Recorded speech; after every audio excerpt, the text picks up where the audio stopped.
मान्यवर, 75 साल हो गए संविधान को किस प्रकार से हमारे राजनीतिक दलों ने और हमारी पॉलिटिकल पार्टियों के साथ साथ हमारी सरकारों ने भी किस प्रकार से आगे बढ़ाया, इसकी भी चर्चा जरूर होनी चाहिए। मैं मानता हूं ये चर्चा समय उचित होगी। हमारे संविधान की रचना के बाद डॉक्टर आम्बेडकर ने बहुत सोच समझकर एक वाक्य किया था। मैं आम्बेडकर जी के वाक्य को सदन के सामने प्रस्तुत करना चाहता हूं। कोर्ट, कोई संविधान कितना भी अच्छा हो वह बुरा बन सकता है अगर जिन लोग पर उसको चलाने की जिम्मेदारी है वो अच्छे न हो। उसी तरह से कोई भी संविधान कितना भी बुरा हो वो अच्छा साबित हो सकता है अगर उससे चलाने वालों की भूमिका सकारात्मक और अच्छी हो। ये दोनों घटनाएं मान्यवर हमने हमारे संविधान के 75 साल के कालखंड के अंदर देखी है और मैं तथ्यों के आधार पर सदन के सामने और सदन के माध्यम से देश की जनता के सामने भी रखना चाहता हूं। हमारे संविधान को कभी भी अपरिवर्तनशील नहीं माना गया। समय के साथ साथ देश भी बदलना चाहिए, समय के साथ साथ कानून भी बदलने चाहिए और समय के साथ साथ समाज भी बदलना चाहिए। परिवर्तन इस जीवन का मंत्र है, सत्य है। इसको हमारे संविधान सभा ने स्वीकार किया था। इसलिए आर्टिकल 368 में संविधान संशोधन इसके लिए प्रोविजन किया गया। अभी कुछ राजनेता आए हैं, 54 साल की आयु में अपने आप को युवा कहते हैं और ये घूमते रहते हैं, संविधान बदल देंगे, संविधान बदल देंगे, संविधान बदल देंगे। मैं उनको समझाना चाहता हूं कि संविधान बदलने का प्रोविजन, संविधान के प्रावधानों का बदलने का प्रोविजन अनुच्छेद 368 के अंदर संविधान में ही है। और मैं आज फिर से एक बार कहना चाहता हूं, थोड़ा ज्ञानवर्धन भी हो जाए किसी का। भाजपा ने 16 साल राज किया मान्यवर, 6 साल अटल जी ने किया, 10 साल मोदी जी ने किया और 5 साल और मोदी जी करेंगे। एक प्रकार से 16 साल हमने शासन किया। 16 साल में हमने 22 बार संविधान बदला, संविधान के अंदर परिवर्तन की।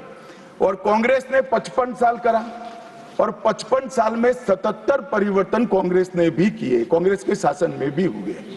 अब भारतीय जनता पार्टी और कांग्रेस दोनों ने परिवर्तन किए। ये परिवर्तन का टेस्ट कैसा था, किस प्रकार से किए गए? संवैधानिक प्रक्रिया से भी परिवर्तन होते हैं और संविधान को तोड़ मरोड़ कर, फॉर्मेलिटी कर भी परिवर्तन कर सकते हैं। परिवर्तन करने का उद्देश्य क्या था, क्या हासिल करना था? क्या हमारे लोकतंत्र को मजबूत करने के लिए परिवर्तन किए गए? क्या हमारे जिनको अधिकार नहीं है ऐसे लोगों को समकक्ष अधिकार लेने के लिए परिवर्तन किए गए, या अपनी राज्य सत्ता को टिकाने के लिए परिवर्तन? इस पर से ही पार्टी का कैरेक्टर, पार्टी के चलने की पद्धति और पार्टी का संविधान में विश्वास, ये सबको मालूम पड़ता है। मैं ज्यादा संविधान के संशोधन में नहीं जाऊंगा मान्यवर। दोनों प्रमुख दलों के 4 संविधान संशोधन को मैं लेना चाहूंगा। पहला संशोधन हुआ 18 जून 1951 में। संविधान सभा ने ही ये संशोधन करना पड़ा क्योंकि संविधान बनाने के बाद, संविधान स्वीकारने के बाद आम चुनाव में जाने तक का भी धैर्य कांग्रेस पार्टी में नहीं था। अभी लोकसभा नहीं बनी थी, अभी राज्यसभा नहीं बनी थी और संशोधन लेकर आए। अब उसका उद्देश्य क्या था? 19A जोड़ा गया। 19A जोड़ा गया, वो किस लिए जोड़ा गया? अभिव्यक्ति की आजादी पर स्वतंत्रता को, अभिव्यक्ति की आजादी, अभिव्यक्ति की स्वतंत्रता को कर्टेल करने के लिए पहला सुधार आया। और किसने किया मान्यवर? उस वक्त प्रधानमंत्री कौन था? श्रीमान जवाहरलाल नेहरू उस वक्त प्रधान।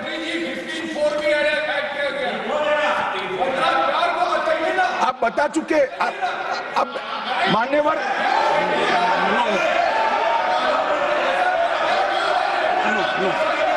No, sit down. Jairam ji, he not yielding. He not yielding. We heard leader of the opposition. मान्यवर Unless there एक is second. yielding, let us hear. मान्यवर मेरा लंबा अनुभव है आजकल करते हुए। मुझे 30 साल हो गए विधानसभा और लोकसभा राज्यसभा में बैठे हुए। संसद में भाषण करने का मेरा अनुभव है मान्यवर। वो विरोध तभी कर सकते हैं जब मेरी बात सच न हो। अगर मेरी बात सच नहीं हो तो बताए वो संविधान संशोधन नंबर 1, अब सुनिए, संविधान संशोधन नंबर 1 वो अभिव्यक्ति की आजादी को कर्टेल करने के लिए ही लाया गया था और जवाहरलाल नेहरू के लिए लाया गया। मान्यवर 24वां संविधान संशोधन, 24वां संविधान संशोधन जवाहरलाल नेहरू जी की सुपुत्री इंदिरा जी उस वक्त प्रधानमंत्री थी। पार्टी तो वही सत्ता में थी, कांग्रेस पार्टी। 5 नवंबर 1971 को संविधान में संशोधन किया गया, 24वां संशोधन। और संविधान संशोधन के माध्यम से संसद को मौलिक अधिकार, नागरिकों के मौलिक अधिकार कम करने का अधिकार दे दिया।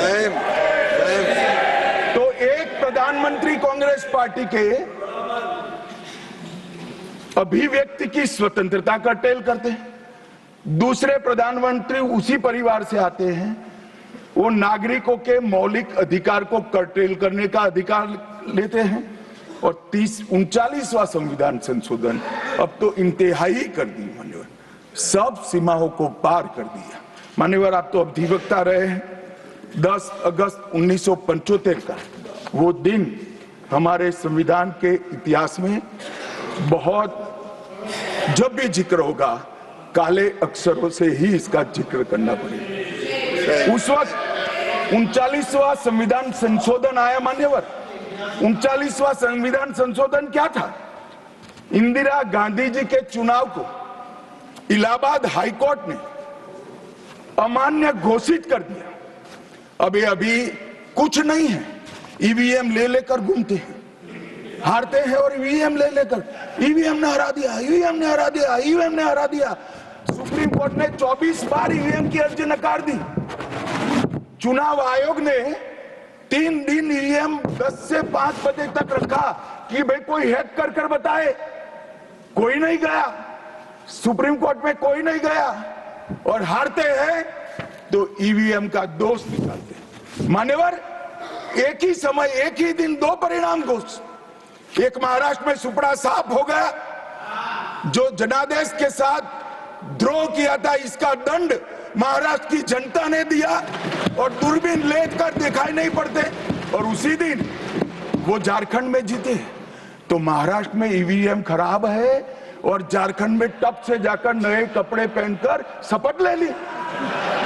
अरे भाई जरा तो शर्म करो, जनता देख रही है। एक जगह ईवीएम सही है, एक जगह ईवीएम खराब है। मान्यवर ऐसा कैसे हो सकता है? और मान्यवर यहां पर इलाहाबाद हाईकोर्ट ने इंदिरा गांधी जी के चुनाव को निरस्त कर दिया, अमान्य किया और उन्होंने संशोधन से प्रधानमंत्री पद की न्यायिक जांच पर भी प्रतिबंध लगा दिया। आपको जो करना है वो करो, कोई न्यायिक जांच नहीं है। ये अभी जो अधिकारों की गुहार लेकर घूमते हैं मेरे कम्युनिस्ट भाई, मैं उनको पूछना चाहता हूं, किसके साथ बैठे हो? किसके साथ बैठे हो? रात को अंधेरा कर अपनी आत्मा को टटोलना भैया, मालूम पड़ेगा। और ये संविधान संशोधन मान्यवर रिट्रोस्पेक्टिव इफेक्ट से किया गया कि पुराना भी मुकदमा है तो वो खारिज हो जाएगा। कभी ऐसा होता है? हमारे प्रधानमंत्री तो कहते हैं मैं प्रधानमंत्री नहीं हूं, प्रधान सेवक। और कोई कहता है कि मुझ पर मुकदमा नहीं हो सकता, मैं शासक हूं, शासक के खिलाफ उंगली नहीं उठाई जाती। भले संविधान ने अधिकार दिया, वो अधिकार हम समाप्त कर देते हैं।